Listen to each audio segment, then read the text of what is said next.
Lorsqu'on fait bouillir un mélange de liquides, ils n'entrent pas tous en ébullition en même temps, mais les uns à la suite des autres. En commençant par le plus volatile, c'est-à-dire celui dont la température d'ébullition est la plus basse. Les changements d'état s'effectuent à température constante, et le mélange va garder la température d'ébullition du liquide le plus volatile tant que celui-ci ne sera pas entièrement transformé en vapeur. Le montage pour réaliser une distillation fractionnée comprend un chauffe-ballon, une colonne à distiller verticale constituée de plusieurs pointes creuses qui permettent de condenser les vapeurs qui y montent. Cette colonne est appelée colonne de Vigreux, d'un thermomètre, d'un réfrigérant droit et de plusieurs récipients collecteurs. Nous avons choisi ici des éprouvettes graduées.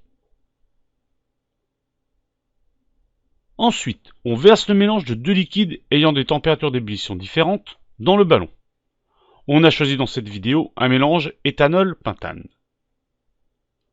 On ajoute ensuite dans le ballon quelques grains de pierre ponce afin d'avoir une ébullition homogène.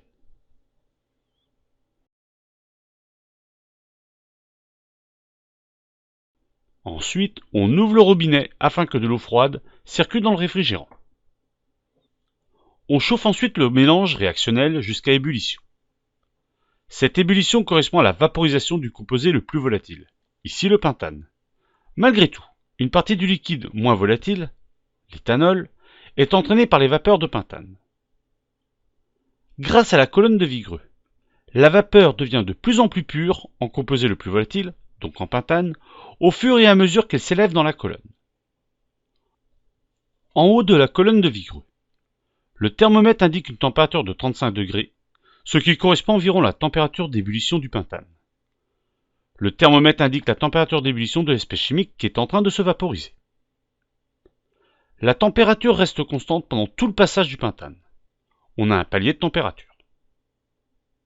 Avec un simple réfrigérant à eau, les vapeurs de pentane se condensent en liquide, ce qui nous permet de récupérer le distillat liquide dans un récipient adapté au montage. Quand tout le pentane est passé, on constate que la température augmente. À ce moment-là, nous changeons de récipient collecteur à la sortie du réfrigérant. Pendant cette montée de température, on récupère un mélange de pentane et d'éthanol. Au bout de quelques minutes, la température se stabilise à nouveau. Le thermomètre indique une température de 76 degrés Celsius, ce qui correspond environ à la température d'ébullition de l'éthanol.